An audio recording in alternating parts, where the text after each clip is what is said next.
নয়নতারা এমন একটা ফুল গাছ যেটা কম বেশি আমাদের সবার বাড়িতেই থাকে, কিন্তু শুধু একটা ভুলে এই গাছটা চোখের সামনে মরে যায়।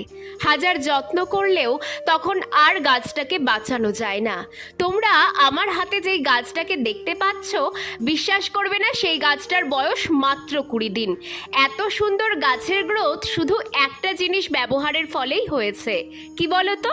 সবজির খোসা। এই গাছটা আমি কিচেন কম্পোস্টে বসিয়েছি, আর এটাই সপ্তাহে একদিন করে গাছের মাটিতে এক মুঠো করে দিয়ে দিই। আর এখন ফুল বড় করার জন্য এক মুঠো করে সর্ষের গুঁড়ো মাটিতে দিচ্ছে সপ্তাহে একদিন। এর আগে আমার অনেকগুলো নয়নতারা গাছ মারা গেছে, তার কারণ আমি তখন জানতাম না এই গাছ বেশি রোদ বেশি বৃষ্টি কিছুই সহ্য করতে পারে না। তবে এখন শেডের নিচে রেখেছি বলে গাছ খুব সুন্দরভাবে বেড়ে উঠছে। তোমরাও একবার এভাবে গাছ বসাও।